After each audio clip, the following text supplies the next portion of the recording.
afternoon, everybody. Today we'll start a new chapter, that is carbohydrate metabolism. So it's very important chapter. So many questions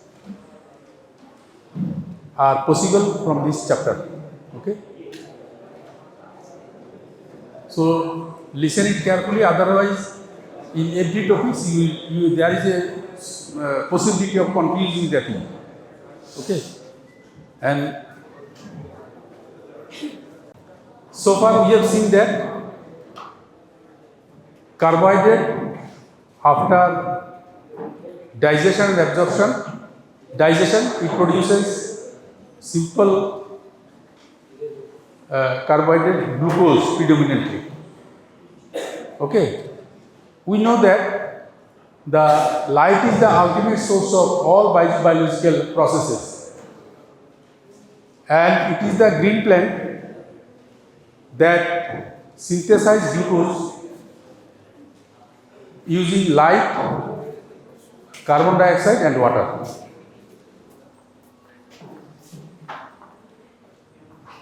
So carbohydrate, that is glucose, is the first cellular constituent, and it is the major source of all living cells. And carbohydrate is the central molecule in the carbohydrate metabolism. Glucose is the central molecule of carbohydrate metabolism.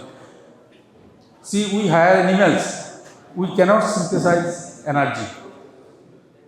Energy is trapped by the green planets, and from them we used to get the energy directly by consuming or by consuming the other animal products. The important pathways of carbohydrate metabolism are glycolysis, where breakdown of glucose is there to produce pyruvate. Citric acid cycle, pyruvate is converted into acetyl-CoA, and acetyl-CoA is oxidized in TCA cycle, reducing equivalent. Gluconeogenesis, when abundant glucose is present. Gluconeogenesis, when there is deficiency of glucose in the body, then glucose is synthesized from the non-carbohydrate compounds. Glycogenesis, when there is abundant glucose, the glucose is stored as glycogen. You have known already what is glycogen. Glycogenolysis, when there is a deficiency of glucose, immediately glycogen undergoes breakdown by the process of glycogenolysis and provide glucose. HM fission, that is a shunt pathway. Some of the carbohydrates required for other metabolic activity, it is synthesized from the HM fission. Uronic acid pathway, the glucuronic acid synthesized through uric acid pathway, and glucuronic acid is used for the conjugation in detoxification. Galactose metabolism, then fructose metabolism, these are the simple carbohydrates, they are metabolized through this pathway. Amino sugars and mucopolysaccharide metabolism, these are the major pathways of carbohydrate metabolism. We will go one by one. Now, entry of glucose into the cell, it is in the two way, through insulin-independent transport mechanism. We have known one insulin-independent transport mechanism, that is called GLUT1, SGLUT1, sodium glucose transporter, what we call. We have known that in the absorption of carbohydrate after digestion, means glucose after digestion in the intestinal cell. Okay, sodium dependent glucose transporter. So these are the 7 type of GLUTs. Here I won't go in detail, you look up from the book where it is present. And the important thing I want to mention, those things which are very important for MCQs are GLUT4. It is insulin mediated glucose transporter. While there is deficiency of insulin, GLUT4 cannot function. To function adequately, GLUT4 needs insulin. Number 2, GLUT2, it is having low affinity for glucose. GLUT2 is having low affinity for glucose. So when there is increased glucose in the blood, glucose concentration when it goes up, then only it starts functioning. Low affinity means high Km value. High Km value. To function, the glucose level in the blood has to, or the solution has to go high. So it becomes functional. GLUT3, it is having high affinity for glucose, that means having low Km value. So when there is low concentration of even in the low concentration of glucose, the GLUT3 it functions. So these three things you have to remember in this chart. Others, which one is situated in which tissue, you just look up from the book also. Now, metabolism of glucose, where from we can get glucose? So in the dietary carbohydrate, after digestion and absorption, we get glucose. From glycogen through glycogenolysis, we get glucose. Then protein, fat, through gluconeogenesis, it provides glucose. Fat directly cannot provide, all the fats cannot provide gluconeogenesis. Only glycerol portion of the triacyl glycerol and propionic acid, which is produced by the metabolism of odd chain fatty acid, can undergo gluconeogenesis. Only these two molecules, they can provide glucose. Then galactose, fructose and glucose, these are the isomers, so they can interchange. So galactose and fructose can be converted into glucose. Galactose from milk, fructose we get from fruit. Now, how glucose is utilized? See, once glucose is there in tissue, that is trapped as glucose 6-phosphate. Once it is glucose 6-phosphate, then it cannot come out from the cell. And it is utilized, majority of the glucose 6-phosphate, they undergo glycolysis and produce pyruvate, and subsequently pyruvate is converted into acetyl-CoA, and acetyl-CoA is metabolized in the TCA cycle to produce ATP. Then glucose 6-phosphate, it can undergo glycogen synthesis, it can go into HMP pathway to give ribose required for the DNA synthesis, NADPH required for the RBC integrity. Then it can get take part in uronic acid pathway to synthesize glucuronic acid for detoxification. So these are the overview of glucose metabolism. Now we will try to discuss today glycolysis and its regulation, Rappaport Leuverin cycle, then pyruvate dehydrogenase complex, an important enzyme. So from this, a long question can come: glycolysis and its regulation and its energetics. Okay, this is a long question. Then Rappaport-Leuverin cycle is a short note, pyruvate dehydrogenase complex as a short note. And short answer type of question, pyruvate metabolism. Pyruvate metabolism.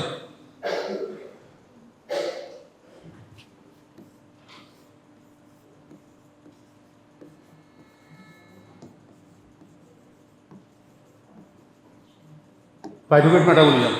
So these are the things. It may be, it can be put as question. So glycolysis, What is glycolysis? Glycolysis can be defined as the sequence of reaction converting glucose to pyruvate or lactate. Pyruvate is produced in aerobic condition and lactate is produced in anaerobic condition. So ultimately they produce with the production of ATP. So glycolysis is defined as the sequence of reaction converting glucose to pyruvate or lactate with production of ATP. Here ATP is produced as substrate level phosphorylation. Substrate level phosphorylation. By substrate level phosphorylation, ADP is converted into ATP using inorganic phosphate. Okay, so it is not synthesized in the oxidative phosphorylation. In the complex 5 of electron transport chain is not involved in substrate level phosphorylation. So glycolysis, some salient features. Only pathway that occurs in all cells. In all cells we need this pathway for energy. It occurs in the cytosol of the cell. Unique pathway which can operate under anaerobic condition. If there is deficiency of oxygen also, this pathway can operate, and in that case it produces lactate. Major pathway of ATP synthesis in tissue lacking mitochondria. Mitochondria is the site of oxidative phosphorylation where ATP is generated. But those tissues not having mitochondria in them, they use glycolysis as the major source of ATP. So what are those cells? Mature RBC, it doesn't contain mitochondria. Cornea, lens, they are not having mitochondria.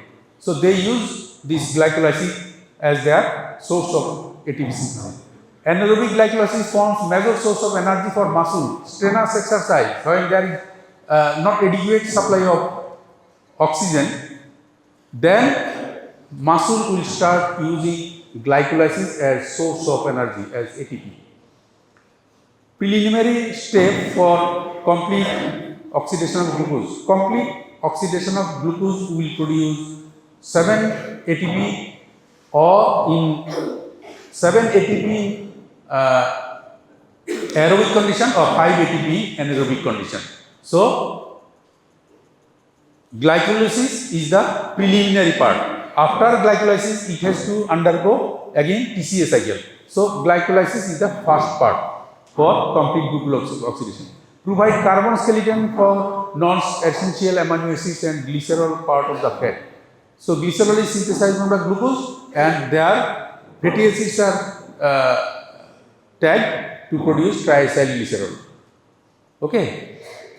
Then amino acids, non-essential amino acids which are synthesized in the body, their carbon skeleton part is provided by the glucose.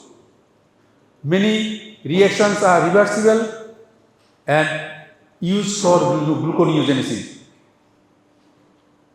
Glucose is metabolized to pyruvate. Again, pyruvate it can be a source of generation of glucose, or lactate can be a source of generation of glucose. But the way the cycle which it has been followed to produce lactate or pyruvate, it cannot be reversed because of the irreversible steps of glycolysis. Okay, but many steps are there which are reversible. That common steps can be used for synthesis of glucose, means gluconeogenesis. We will come afterwards in detail. So glucose metabolism overview. By glycolysis, it is also called Embden-Meyerhof Pathway, EMP pathway. Glucose by aerobic glycolysis produces pyruvate. By anaerobic glycolysis it produces lactate. Glucose is a 6-carbon compound represented by 6 balls, and pyruvate or lactate, both of them are 3-carbon compound. So on hydrolysis they produce 2 molecules of pyruvate or 2 molecules of lactate. So in case of glycolysis, there are 10 steps.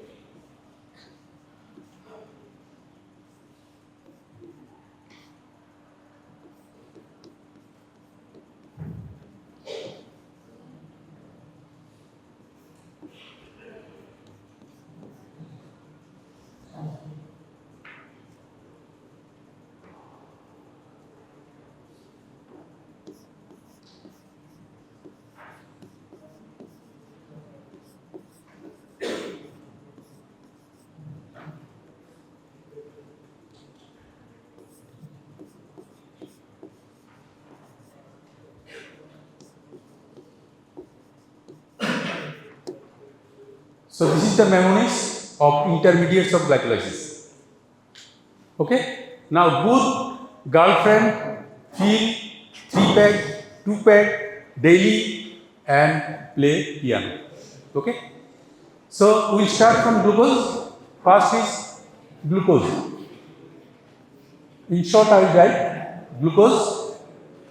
It is converted into second G, glucose 6-phosphate.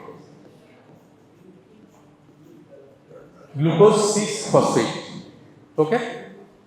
Then it is again converted into fructose 6-phosphate.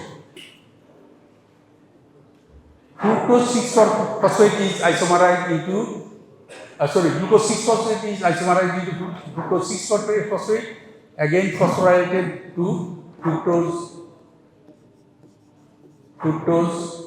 1,6-bisphosphate. Not biphosphate, bisphosphate. Okay. Now, glycolysis has three steps.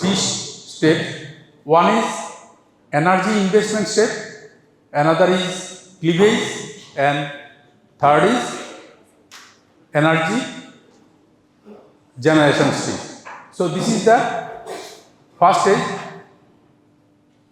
energy investment. How? See, glucose here is converted into glucose 6-phosphate, catalyzed by the enzyme Glucokinase or Hexokinase.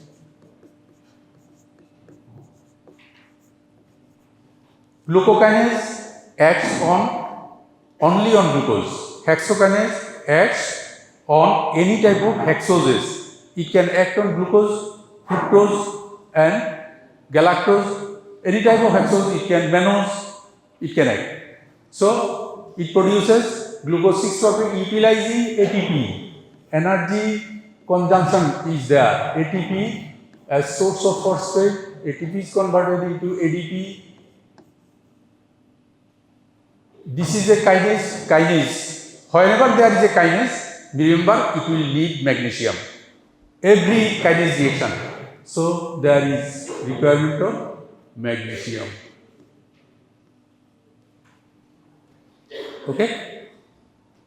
Now glucose 6-phosphate is produced, then it is isomerized to fructose 6-phosphate. Phosphohexose. Phosphate is there, hexose. This is a hexose. So phosphohexose isomerase. This is the second enzyme. Phosphohexose isomerase. Then fructose 6-phosphate is converted into fructose 1,6-bisphosphate.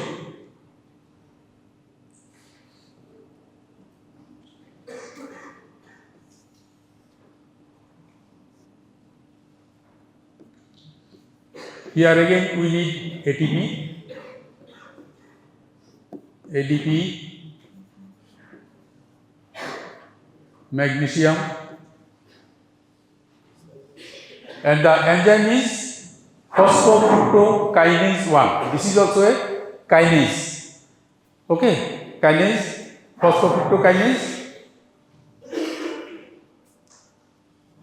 phosphofructokinase, PFK1. If PFK1 is written, that is the enzyme of glycolytic pathway. If nothing is written, PFK only written, understand that it is the PFK1. Another enzyme is there, it is called PFK2.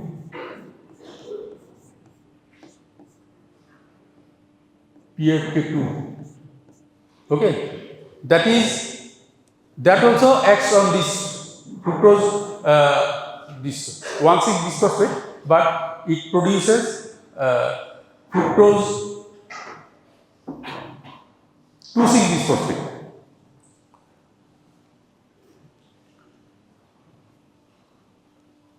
So fructose phosphofructokinase, it also need that magnesium. Now comes the cleavage one. Fructose 1,6-bisphosphate, it is cleaved into the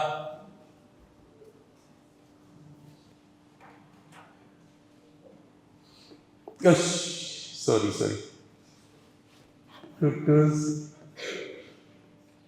1,6-bisphosphate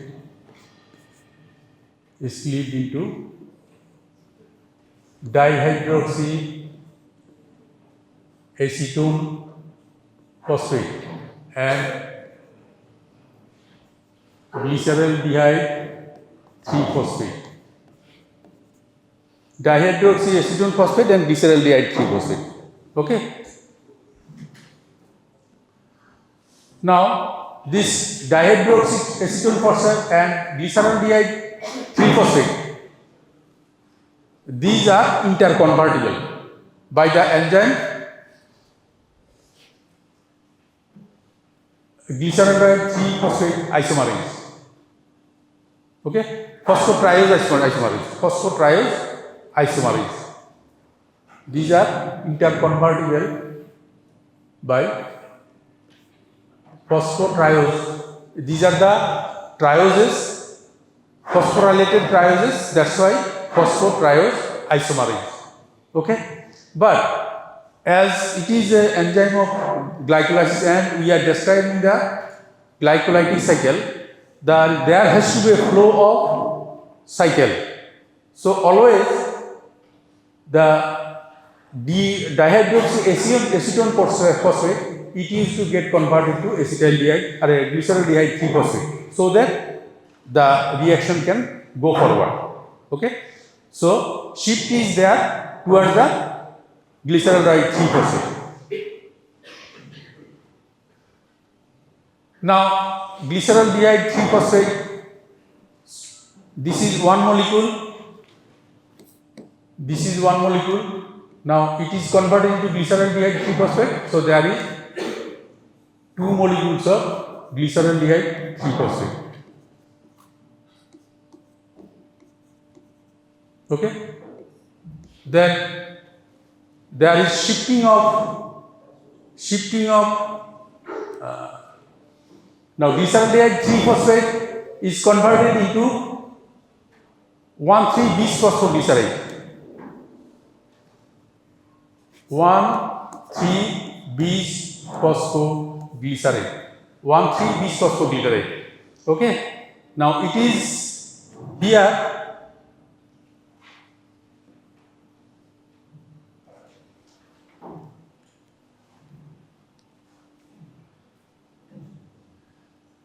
Glyceraldehyde 3-phosphate, then it is converted into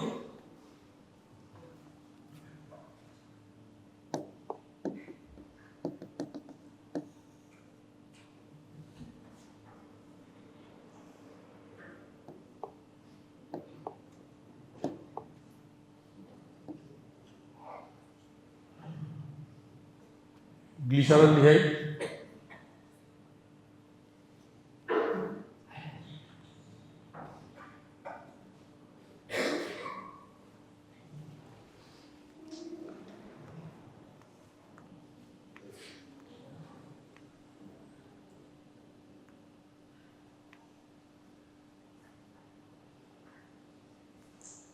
glyceraldehyde 3-phosphate to 1,3-bisphosphoglycerate.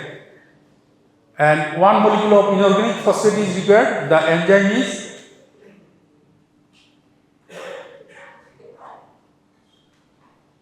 glyceraldehyde 3-phosphate dehydrogenase. So here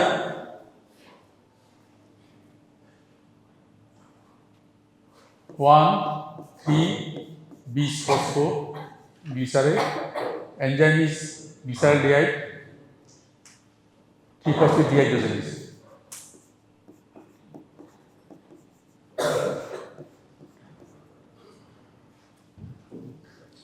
Inorganic phosphate is required for as a source of phosphorylation.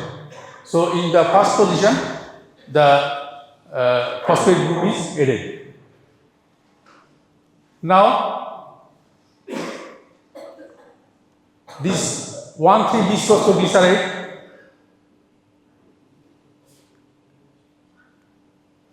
it is converted into 3-phosphoglycerate and one molecule of ATP is produced.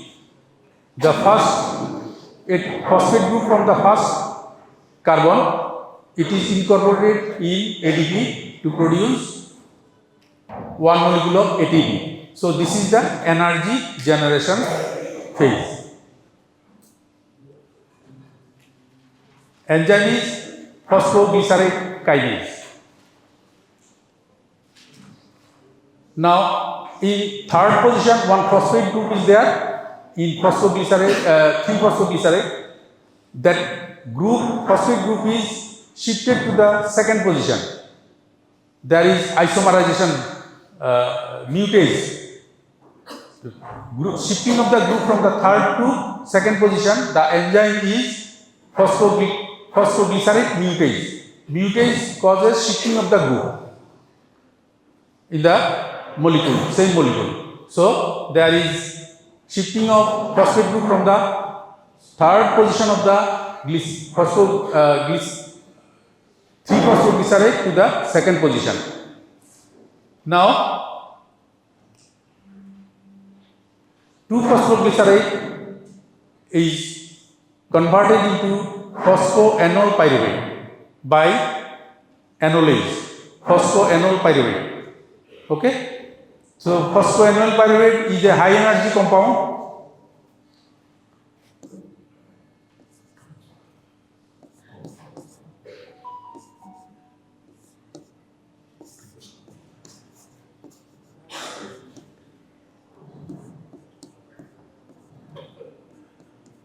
Phosphoenol pyruvate. Phosphoenol pyruvate is high energy compound. So it is converted into pyruvate, and as it is high energy compound, there is a synthesis of ATP by the ADP and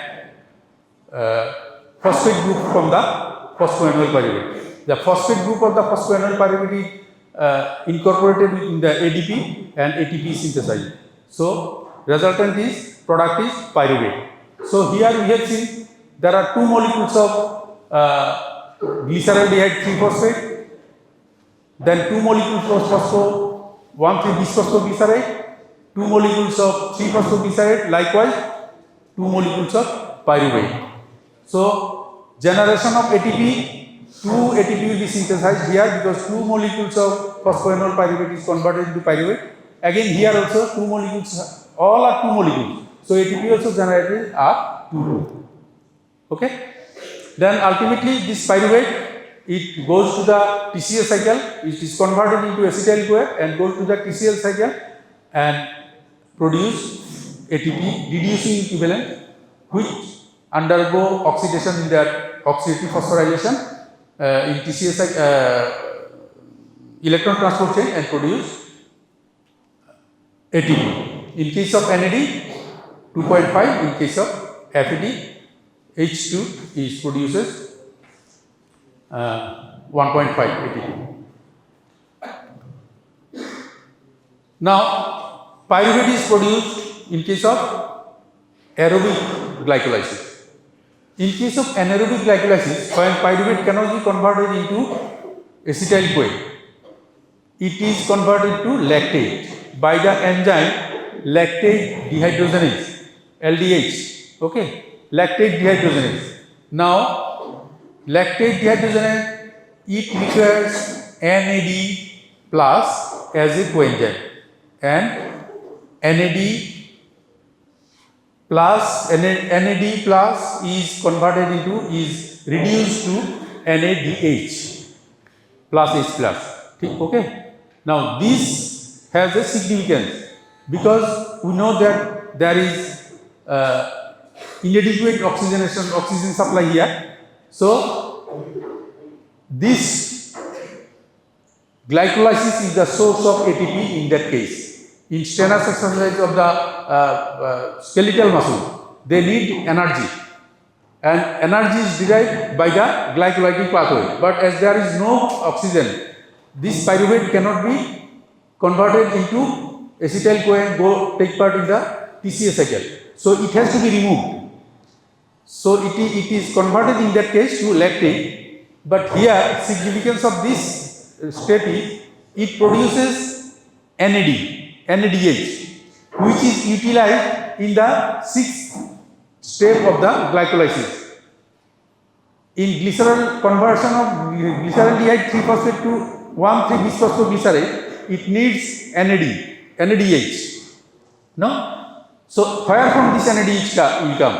This will come from this step catalyzed by the lactate dehydrogenase, where pyruvate is converted to lactate, and this NADH will again take part in this number 6 reaction, so that this cycle can carry on and can produce ATP. This NAD plus is used by the enzyme and step number 6. So in case of anaerobic glycolysis, lactate is produced. In case of aerobic glycolysis, pyruvate is produced. In case of anaerobic glycolysis, lactate is produced.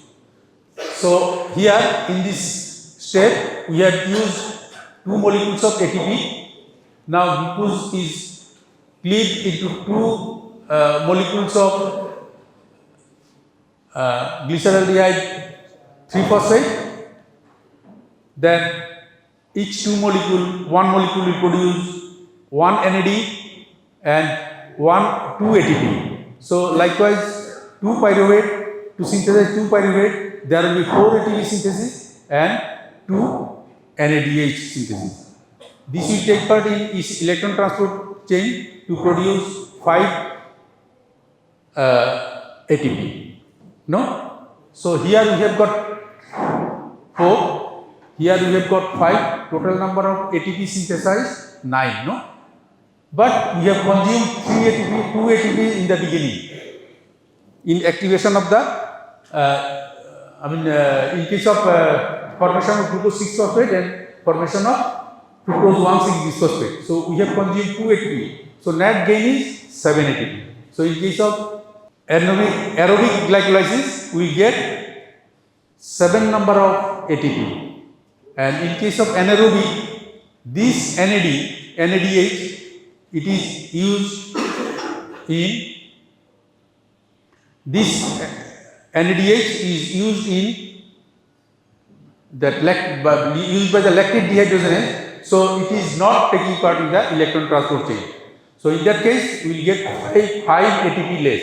So in case of anaerobic glycolysis, we will get only 2. This glycolytic cycle, it has 3 steps which are irreversible. The step catalyzed by hexokinase, steps catalyzed by phosphofructokinase, and steps catalyzed by pyruvate kinase. Here is the energetics explained. Consumption of 2 molecules of ATP, generation of NADH, which can take part in electron transport chain to produce 2.5 numbers of ATP, but here 2 numbers of NADH is produced, so there will be 5 numbers of ATP generation. Here we get 2 ATP and here we get 2 ATP, total 4 ATP, and including NAD after oxidation we get total 9 ATP. Here we have consumed 2 ATPs, so net gain is 7 ATP. So in case of aerobic glycolysis we get 7 ATP. In anaerobic we get 2 ATP. But still anaerobic is required in case of in a situation where there is no adequate oxygen supply. Now again you see we have 2 shuttles. I told you glycolysis is occurring in the cytosol. So we are getting the NADH in the cytosol. Oxidation of NADH in electron transport chain occurs in mitochondria. But this NADH produced in the cytosol cannot enter in the mitochondria. It has to use some system to get inside the mitochondria. There are 2 shuttle systems called Malate-Aspartate shuttle and Glycerol-Phosphate shuttle that I have explained I think previously once.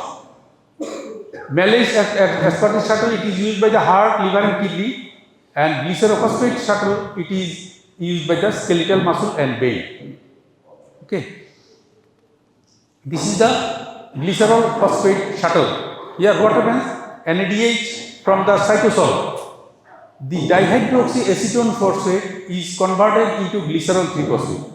Here NADH is utilized for synthesis of glycerol 3-phosphate. Glycerol 3-phosphate it can freely enter in the mitochondria. So it gets inside the mitochondria and get converted into dihydroxyacetone again. Here mitochondrial glycerol 3-phosphate dehydrogenase is the enzyme which catalyzes the reaction. Here it is the cytosolic glycerol 3-phosphate dehydrogenase which catalyzes the reaction. This enzyme it uses NADH as coenzyme. Okay, and in case of mitochondrial glycerol 3-phosphate it uses FAD as coenzyme. So when it resynthesizes the reducing equivalent in the mitochondria, it synthesizes FADH2 instead of NADH. Instead of NADH, we have utilized the NADH here, where we should have got 2.5 numbers of ATP after oxidation. But while regenerated, instead of NADH, it regenerated FADH2. So we are getting 1.5. So we are losing 1 ATP. No? So in case of transport of NADH in the tissues, in skeletal muscle and brain, where glycerol 3-phosphate or glycerol-phosphate shuttle is used, we get further 2 ATP less. Means we are supposed to get 7. Here we are getting 5. Understood, no? So aerobic glycolysis, how many ATPs are generated? If you are asked, you will be asked. Okay. Now you have to say that if it is using glycerol-phosphate shuttle, we get only 5. If it is using Malate-Aspartate shuttle, you are getting 7. Okay. So Malate-Aspartate shuttle, where it is heart, liver, kidney, Glycerol-Phosphate shuttle, it is in skeletal muscle. Now the next viva question will come, what is Malate-Aspartate shuttle? Okay. Now, so here we are getting 1.5 ATP instead of 2. This is the Malate-Aspartate shuttle. Here oxaloacetate with the help of cytosolic malate dehydrogenase using NADH as the coenzyme synthesize malate. This malate can enter in the mitochondria freely and the NADH is regenerated by the mitochondrial malate dehydrogenase. Mitochondrial malate dehydrogenase. Using the NADH, producing the NADH. So there is no loss. We are getting 2.5 ATP, we are getting total 5 ATP from two numbers of NADH. Okay? When using this malate-aspartate shuttle, we don't have to lose 2 ATP. But when we use Glycerol-Phosphate shuttle, we lost 2 numbers of ATP. So in that case we get 5 and here we get 7.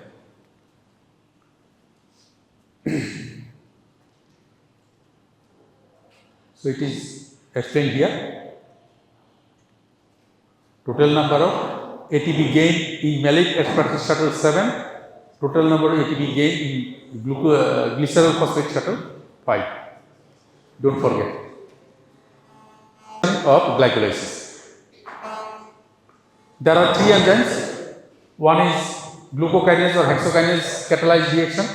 Another is phosphoglucokinase and another is pyruvate kinase. These three steps are irreversible and these are the regulatory pathways. And phosphoglucokinase reaction is also called the committed step. Okay, committed step. Now, why it is called? Let us see. Committed step is a step of the cycle where once the molecule is catalyzed and produce substrate, has to complete the cycle and cannot take part in other cycle. Okay. Now, once 6-bisphosphate is produced in the phosphoglucokinase reaction, this 1,6-bisphosphoglycerate cannot take part in other reaction. It has to complete the whole glycolytic pathway to produce pyruvate. That's why this is called committed state. Otherwise, glucose hexokinase or hexokinase catalyzed or glucokinase catalyzed reaction, glucose 6-phosphate is produced. Now, this glucose 6-phosphate, it can go to some other reactions also. It can take part in other reactions also. But this here, it has to complete the reaction. That's why it is committed state. Once this is occurred, the molecule has to complete the reaction up to pyruvate. Now, regulation is done by availability of the substrate, any regulation. Allosteric regulation is there, covalent modulation is there, induction and depression of the enzyme, increasing synthesis of the enzyme, it is also a kind of regulation. Now, difference between hexokinase and glucokinase, very important. We have told the first first reaction is catalyzed by glucokinase and hexokinase. Both the enzyme can catalyze the conversion of glucose into glucose 6-phosphate. So, what is the difference? Difference occurs in the liver and beta cells of the pancreas, glucokinase. So, once blood sugar is high, only then insulin will be regulated, synthesized. If blood sugar is low, the glucokinase cannot act on glucose. So, there is insulin is not secreted. That's why it is very important. Specific for glucose induced by insulin and glucose. Low affinity for glucose, it has a low affinity for glucose, so to function it needs high blood sugar. High Km value, because of the high Km value only affinity is low. Acts only when blood glucose level is more than 100 mg per deciliter. So, fasting blood glucose in fasting state glucokinase doesn't work.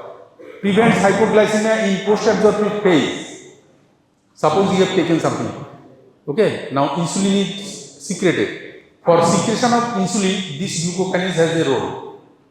So, insulin is secreted and it is your blood sugar is going down below 100. Now, once it is below 100, then this glucokinase stop functioning. Okay, so utilization of glucose is stopped, so that there is no further decline of blood sugar level. Now, hexokinase, it occurs in all tissue, because all tissue need glycolysis. So, it is abundantly present in the tissue, so that tissue should not have any problem in operating this metabolic cycle. Or acts on glucose, fructose, mannose, not induced by insulin. Its action does not depend on insulin. Inhibited by glucose 6-phosphate. Glucose 6-phosphate is the product, so there is inhibition of this glucose 6-phosphate inhibit this hexokinase. It has the ability to inhibit. High affinity for glucose, so low Km. In the low Km also, because it is not there. If blood sugar goes down, tissue doesn't require metabolism of glucose. It doesn't require glycolysis. It's not that. In that case, this hexokinase will function, because it has low Km value and it can act on low sugar level. Even when blood glucose level is low, glucose is utilized by the all cells. Regulation of phosphofructokinase. This phosphofructokinase is a key regulatory enzyme of glycolysis. It is an allosteric enzyme regulated by allosteric effectors. What are the allosteric effectors? These are fructose.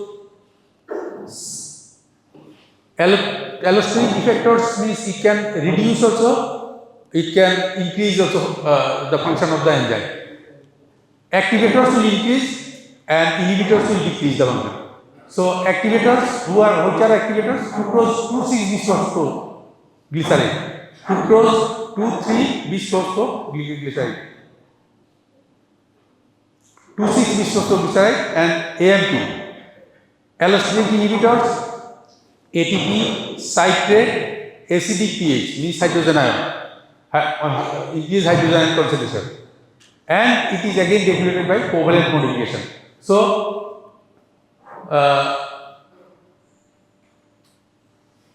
these are the allosteric activators and inhibitors, and let's see how covalently it is regulated. This phosphofructokinase has two activity. One is kinase activity, another is bisphosphatase activity.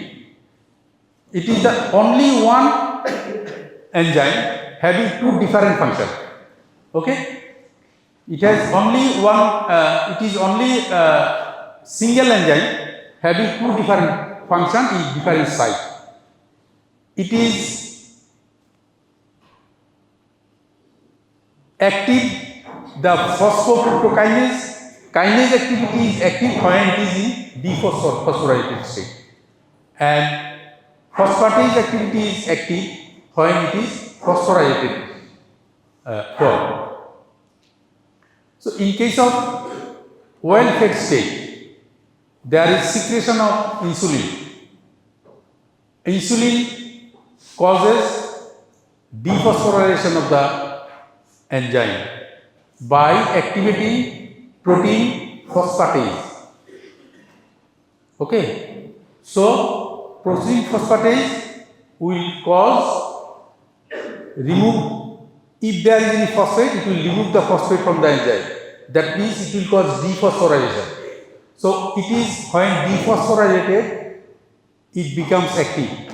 So, when it is active, fructose 6-phosphate is converted into fructose 2,6-bisphosphate, and 2,6-bisphosphate again is a activator of phosphofructokinase. So, when there is insulin in post-fed state, the glycolysis has to go on. This is by allosteric regulation, means not allosteric regulation of this one, allosterically regulated synthesis of fructose 2,6-bisphosphoglyceride, which indirectly increase the function of phosphofructokinase. Understood, no? Okay. Now, remember one thing, in oil-fed state, there is insulin secretion that causes dephosphorylation. For any type of enzyme, this is the rule. Whenever there is increased insulin secretion, it will cause dephosphorylation. Any enzyme which is active in dephosphorylated state will increase its activity when there is increased insulin release. Understood? This part you remember always, because in further metabolic pathways also this it will be applicable. Now, in case of fasting state, the glucagon hormone it becomes active. It causes phosphorylation of the protein. How? Glucagon increases cyclic AMP as second messenger, cyclic AMP. Cyclic AMP causes increased protein kinase. Okay? That protein kinase will phosphorylate the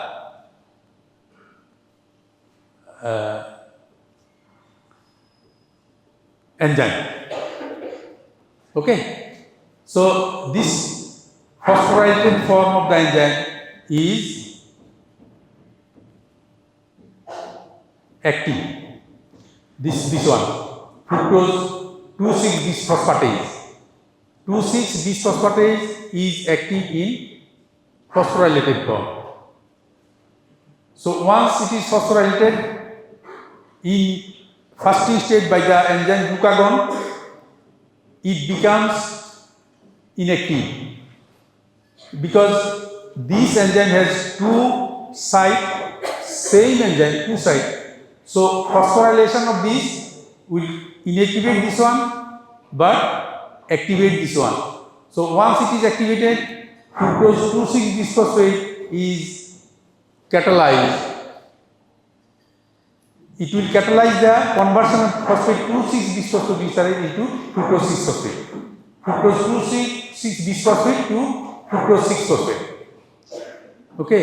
So, its concentration will go down, stimulation for functioning of phosphofructokinase will go down. So, glycolysis will be less. So, in case of oil-fed state,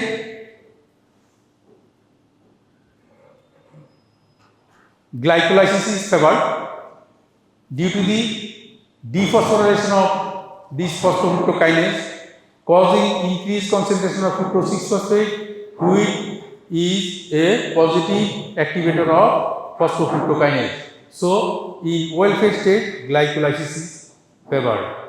In case of fasting state, it is the glucagon which will function more. So, there will be phosphorylation of this protein.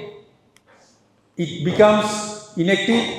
Phosphatase activity becomes active. This will be cleaved. This phosphate group from the second position will be cleaved and converted to fructose 6-phosphate. So, and that will remove the positive effector from the phosphofructokinase. So, decreased glycolysis is favored. Okay? A bit complicated. Just read one or twice or thrice, then you will understand the thing.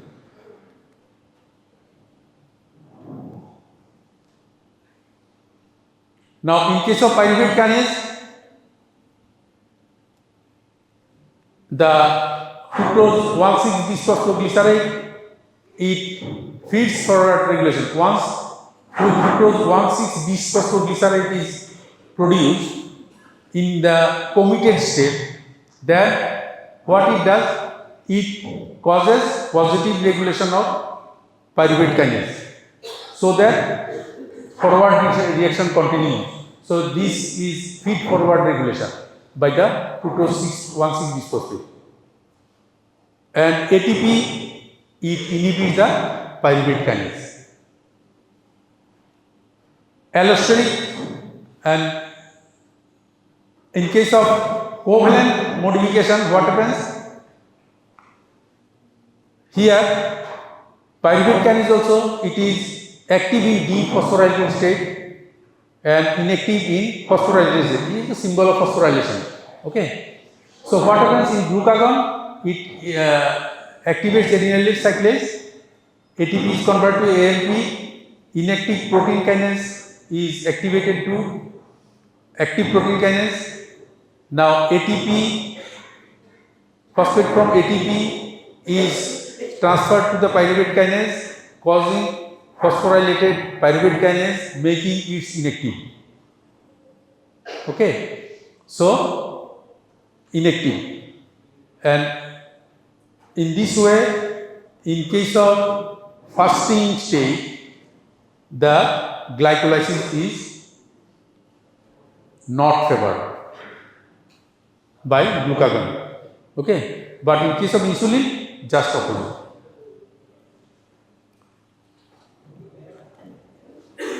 So from this, you may get a long question. Definition: what is glycolysis? Steps. Then measure this regulations you have to write, and defect of or disorder associated with the this one pathway you can mention. So inhibitors: iodoacetate, arsenate, and anolyze sodium fluoride. Iodoacetate and arsenate inhibits the enzyme glycerol-phosphate 3-phosphate dehydrogenase, and sodium fluoride, it inhibits the anolyze. Arsenate, it forms a 1-arseno 3-phosphoglycerate, releasing free arsenate to bind again with the enzyme. So arsenate, it can inhibit the glycerol-phosphate 3-phosphate dehydrogenase. Iodoacetate is the potent inhibitor of glycerol-phosphate 3-phosphate dehydrogenase, and it is anti-glycolytic agent. Now here, in case of estimating blood sugar, we collect blood in fluoride vial. Okay, fluoride vial contains two chemicals, sodium fluoride and potassium oxalate. Potassium in the concentration of proportion of 1:3. Potassium oxalate is more, it is less. So in case of when we keep the blood in the vial, potassium oxalate, it functions as anticoagulant. So there will be coagulation of the blood. But glucose, after collection, undergoes glycolysis, continuous glycolysis even in the tissue, and consume about 5 to 10 milligram per deciliter per hour glucose. So that has to be prevented. Otherwise, when you examine, you will get less blood glucose, less than the actual blood glucose. So here, that's why the sodium fluoride is used. So sodium fluoride, what it does? It inhibits anolyze enzyme and stops the glycolysis in the vial. So how it is? It causes that fluoride removes magnesium ion and causes irreversible inhibition of anolyze. That's why glycolysis is stopped, and when we estimate blood glucose, we get the actual blood glucose level. This one again, just you can see dental caries. It is nothing but the destruction of the decalcification of the hard teeth and producing holes in the teeth. Okay. Organism responsible Streptococcus mutans and Lactobacillus species. Okay. They act on the sucrose of chocolate and candy and produces organic acid like lactic acid and other acid that causes erosion in the teeth, enamel and dentin, and dissolve hydroxyapatite matrix of the teeth that results in cavity formation. To prevent that, we use fluoride toothpaste containing fluoride.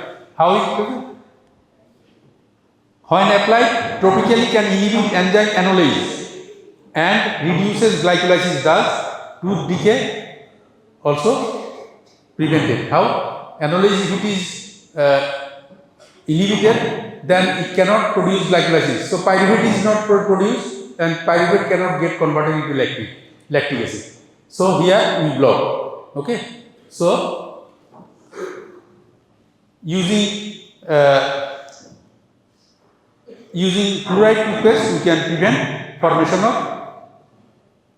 caries too. And again, fluoride integrates into the tooth surface to form fluoroapatite, which offers resistance to the demineralization. Hydroxyapatite, when fluoride is incorporated, it converts into fluoroapatite.